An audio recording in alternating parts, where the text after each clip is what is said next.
আজকে সারাদিন কি কাজবাজ করলাম জানতে হলে পুরো ভিডিও জুড়ে দেখতে থাকেন। আজকে আমরা সকালের নাস্তা হচ্ছে খিচুড়ি, শুটকির ভর্তা। খিচুড়ির সাথে আছে শুটকির ভর্তা। তো সকাল সকাল নাস্তা বানিয়ে নিলাম। খিচুড়ি কিন্তু আসলে ভার অল্প করে রান্না করছি।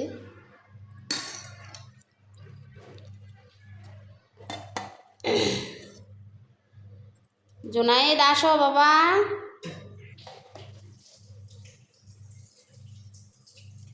এক হাতে ধইরা খিচুড়ি বাড়ি আর এক হাতে ক্যামেরা ধরে রাখছি।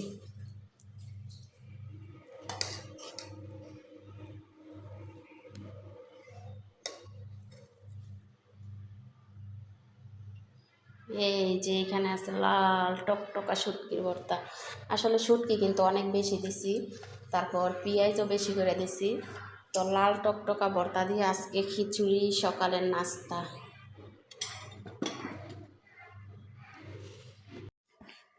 আসসালামু আলাইকুম, আপনারা সবাই কেমন আছেন? আশা করছি সবাই অনেক ভালো আছেন। আল্লাহ তাআলার অশেষ রহমতে আমিও ভালো আছি, আলহামদুলিল্লাহ।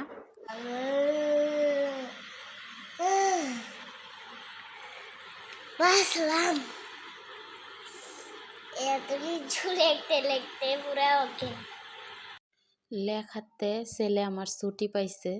আসলে লিখতে বসলে অনেক বায়না ধরে, তারপরও কিছু করার নাই। আমি কিন্তু অনেক ধৈর্য সহকারে লেখাগুলো লেখাইছি। তো 2-3 পাতা লেখার চেষ্টা করি, ওই লিখতে চায় না। তো যাই হোক, আজকে আমি কিন্তু বললাম যে আমার ভিডিও জুড়ে শুরু থেকে শেষ পর্যন্ত দেখতে থাকেন। আমি কি কাজবাজ করি সারাদিন, কীভাবে আমি পার করি। তো আপনারা পুরো ভিডিও দেখলে বুঝতে পারবেন আমি সারাদিন কি কাজবাজ নিয়ে ব্যস্ততা সময় পার করি। তো প্রতিনিয়ত কিন্তু আমি লং ভিডিও দিতে পারি না, 2-4 দিন পর পর একটা লং ভিডিও দেই। তো যাই হোক, আশা করি মানে সামনে লং ভিডিও প্রতিদিন দেওয়ার চেষ্টা করব। তারপরও মানে মাঝে মাঝে গ্যাপ তো যাইও অবশ্যই, কারণ শরীরটা এখন বেশি একটা ভালো না। আমার শরীরটা একটু মানে বর্তমানে ভালো লাগতেছে না। আমি যে মেডিসিনগুলো খাই, শুধু আমি ঘুমাই, ঘুম আর ঘুম সারাদিন।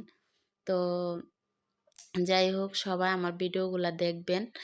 যেহেতু আপনাদের সাথে আমি শেয়ার করছি, অল্প একটু ওয়াচ টাইম বাকি আছে। তো আপনাদের ভালোবাসা পাইলে কিন্তু ওই ওয়াচ টাইম আমার পূরণ হয়ে যাব।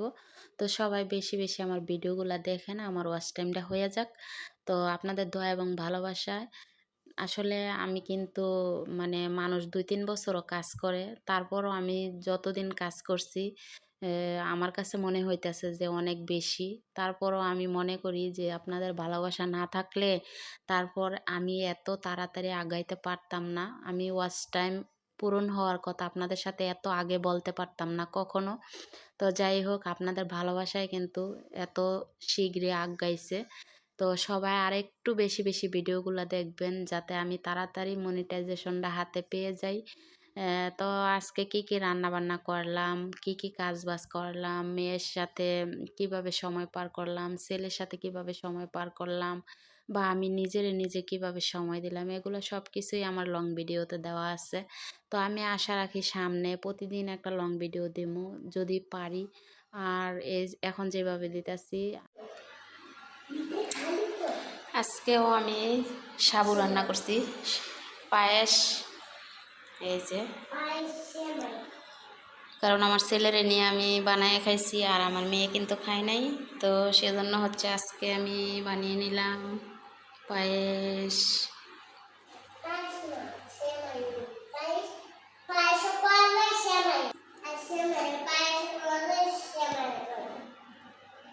এটার মধ্যে রান্না করছি, রান্না কইরা তারপরে এটার মধ্যে ডাইলা নিছি।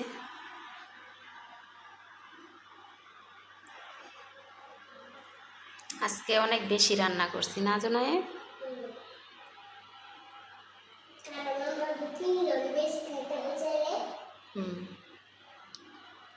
এখন কুকারের মধ্যে ভাত বসাই দেব।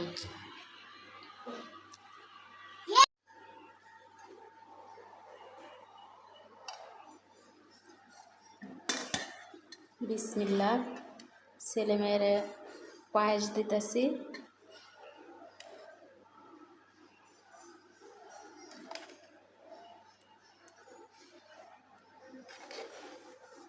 আমার ছেলে বলতেছে মা আমারে আর আমার আপুরে পায়েস দাও খাইতে। তো আসলে এখনই রান্না করছি, গরম গরমই কিন্তু আছে। আজকের সাথে কিশমিশ দিছি এই যে।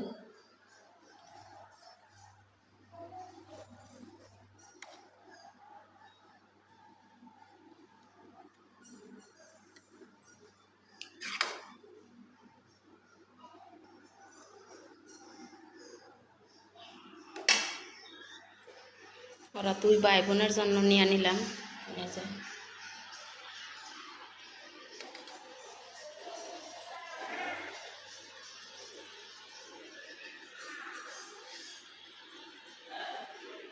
জোনায়েদ, জোনায়েদ, আপনি ডাইনিং টেবিলে চেয়ারে বসে খাইবা নাকি খাটের উপরে খাইবা?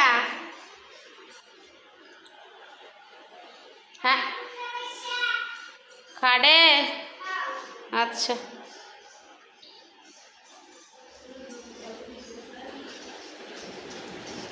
নাও সঞ্জু, দেখো করবো।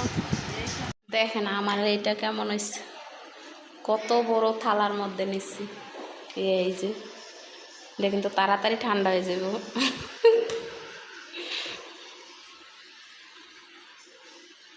আর ওদিক দিয়ে ভাত বসায় রাখছি।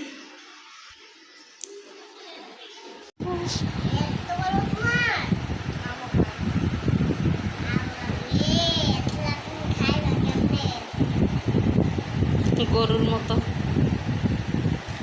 খাও আবু, খাও, আপু খাই লেতেছে, তাড়াতাড়ি খাও।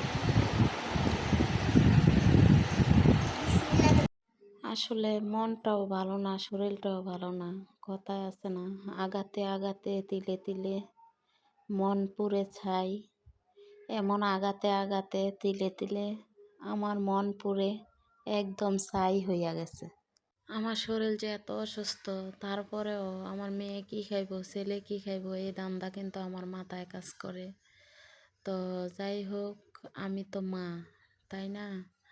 আমার ছেলে মেয়ে হয়তো মানুষের মা তার বোঝা হয়ে থাকে, কিন্তু আমার মানে কলিজার টুকরা, আমার কাছে শান্তি লাগে আমার ছেলে মেয়ে যখন আমার ডাক দেয়, কিন্তু মানুষের কাছে মাথার বোঝা। তো যাই হোক, আলহামদুলিল্লাহ, যেটা মেয়ের জন্য থাকা উপযুক্ত ছিল ওই জিনিসটা কিন্তু মেয়ের জন্য থাকে না, এই জন্য আরো অনেক কষ্ট হয়। আমি মা, আমি যতটুকু পারি অতটুকুই আমি সামলাই, দেখি। আমি তো মা, আমি অবশ্যই চেষ্টা করব মেয়ের জন্য। তো যাই হোক, আর যেগুলা মানে চাওয়ার পাওয়ার এগুলার থেকে বঞ্চিত থাকার কারণে অনেক কষ্ট পাই, অনেক কষ্ট পাই। তারপরেও কিছু করার নাই, ভাগ্য, সব কিছু হচ্ছে ভাগ্য। তো ছেলে মেয়ের জন্য আমার পক্ষ থেকে মানে দোয়া আর ভালোবাসা আর কিছুই না, কারণ আমি ইনকাম করতে পারি না। তো আমি আর কি করব ছেলে মেয়ের জন্য। তো আসলে আমি দোয়া করি আমার ছেলে মেয়ে যে সব সময় ভালো থাকে, সুস্থ থাকে, এটাই চাই। আর যে কোনো জিনিসের যারা বঞ্চিত করে রাখে, বঞ্চিত থাকে, থাকতে হয়, এগুলো তো উপর আল্লাহ দেখে, সব কিছুই উপর আল্লাহ মালিক ভরসা। তো দেখেন শাকগুলো আমি একদম কুচি কুচি করে কাটতে নিছি, বেশি করে রসুন দিয়ে আমি এই শাকগুলা ভাজি করবো, সাথে 4-5টা কাঁচামরিচ নিয়ে নিছি, একটু জাল জাল হইব, গরম ভাত দিয়ে এই শাক ভাজা দিয়ে কিন্তু খেতে অনেক স্বাদ। এই জন্য আমি একদম কুচি করে শাকগুলা কাটছি, আর মাছগুলা এখনো কাটি নাই। তো মাছগুলা আসলে কাটমো, থালার মধ্যে নিয়ে নিছি। আর তরকারিগুলো আমি গুছায় গুছায় নিছি। তো আর এই যে লাল শাকটা আছে, লাল শাকটা হচ্ছে আজকে আর ভাজি করবো না। মূলার তরকারি যেহেতু রান্না করতেছি, আমার মাইয়া মূলা খাইব না, তো মাছ বোনা করবো। আর একটা মাছের মাথা মূলার তরকারি দিয়ে দেবো, আর এই যে মূলার শাকগুলা ভাজি করবো। আর লাল শাকগুলো আজকে রাইখে দেবো, কালকে আবার ভাজি করবো। এই যে মাছ কাটা শেষ করলাম। তো এই জায়গাটা এখন মুচ্ছা টুচ্ছা রান্নাঘর পরিষ্কার করবো। আর এই যে মাছগুলারে মানে একদম পরিষ্কার করে দেবো না, হালকা একটু ধোয়া দেবো, ধোয়া দিয়ে পলের মধ্যে নিয়ে ফ্রিজে রেখে দেবো। ভাবছিলাম মূলা দিয়ে একটা রুই মাছের মাথা দিয়ে রান্না করবো, আসলে মূলা শুটকি দিয়ে রান্না করে লাইছি। এখন মাছ বোনা করবো, শাক ভাজি করছি, মূলার তরকারি হয়েছে, মাছ কাটছি এদিক দিয়ে, ভাত হয়েছে এদিক দিয়ে। তো ভাতটা দেখি কীরকম হয়েছে।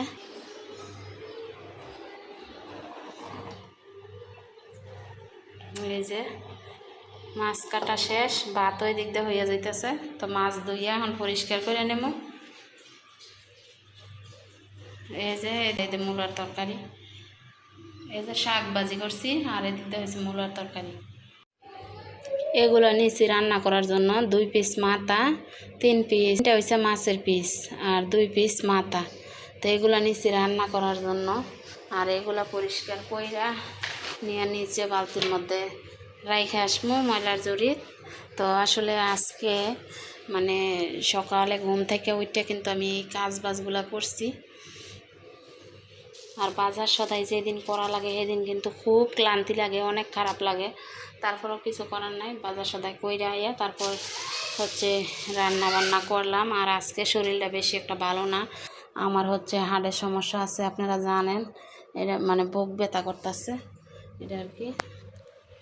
তো যাই হোক, কাজ বাজ গুছাইলাম অসুস্থ শরীর নিয়ে। এই যে মাছ বাজবাছি, এদিক দিয়ে টমেটো কুচি করে নিচ্ছি, পেঁয়াজ কুচি করে নিচ্ছি, কাঁচামরিচ। তো আসলে মাছটা লাল লাল করে ভাজা তারপর পেঁয়াজ টমেটো দিয়া একটু শুকনো শুকনো বোনা করবো। কারণ মাইয়া যেহেতু মূলার তরকারি খায় না, অবশ্যই একটা অন্যরকম তরকারি থাকতে হবে ভালো করে, একটু জোর জোর শুকনো শুকনো এরকম আর কি। তো এই কারণে হচ্ছে টমেটোটার সাথে দেওয়া, পেঁয়াজ কুচিটা লাল করে ভাজবো, ভাজা টমেটোটা দিয়ে মাছও লাল লাল ভাজবো, তারপর টমেটো দিয়ে হালকা একটু জোল জোল রাখবো।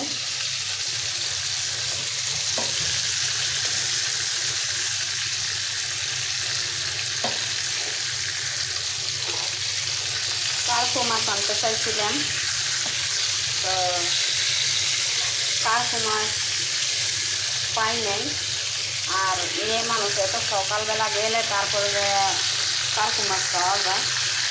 আর শরীরটা ভালো না দেখে কিন্তু মানে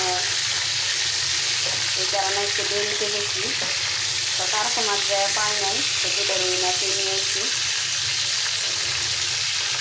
আমি ভাবছিলাম রুই মাছ দিয়ে মূলা দিয়ে জোর রান্না করবো। তো আমার মাইয়া বলতেছে, মা রুই মাছ আমি খামো, কিন্তু মূলার তরকারি হইলে আমি খামো না।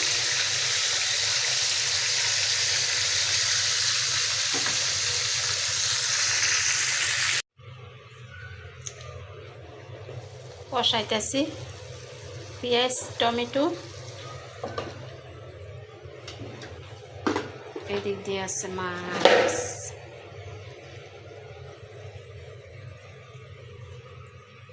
আসলে আমার লুসনিগুলোর অনেক বয়স হয়ে গেছে, এগুলো আমরা বাড়ির ভাড়াটি দিছিল, অফিসে কাজ করে, তো গার্মেন্টসে বানাই আনছে, পরে আমার 2 জোড়া দিছিল। তো আমি এই জোড়া এখনও ব্যবহার করতেছি, নষ্ট হয়ে গেছে। আবার আমার চুলার মধ্যে কালি ওঠে।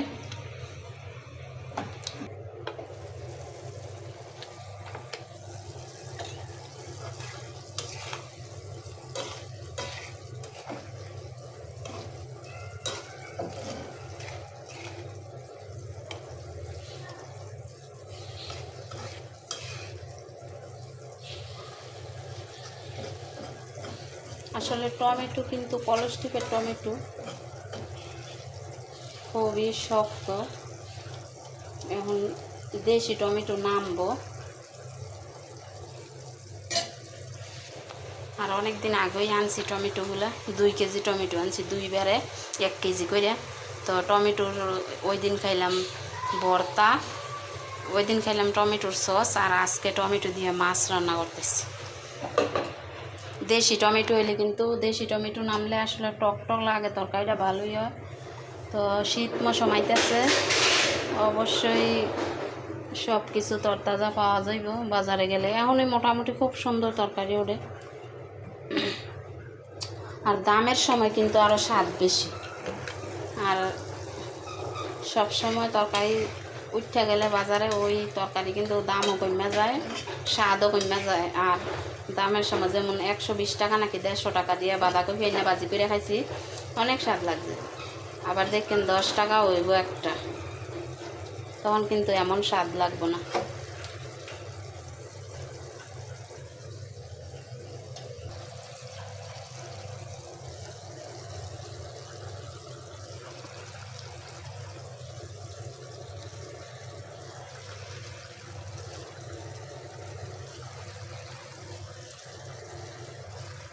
একটু ঝোল দিয়ে দিই সিদ্ধ হওয়ার জন্য মাছটা।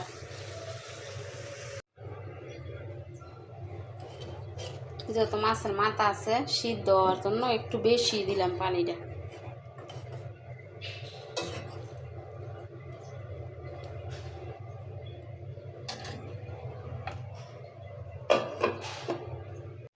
এই যে দেশি চিড়া, এই চিড়া দিয়া চিড়ার মোয়া বানাবো আজকে, এই জন্য চিড়াটা এইভাবে নিয়ে নিছি থালার মধ্যে।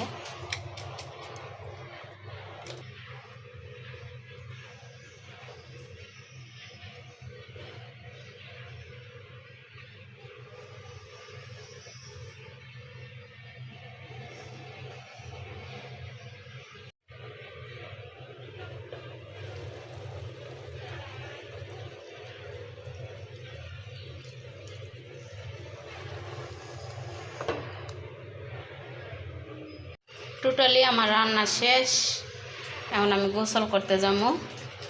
এই যে তরকারি রান্না হয়েছে, আসলে তরকারিটা কেমন সাদা সাদা দেখা গেছে। এই যে তরকারি রান্না করা শেষ করলাম, ভাত রান্না করা শেষ করলাম, এখন গোসল কইরা নামাজ পড়ে তারপর খাওয়া দাওয়া করবো ইনশাল্লাহ।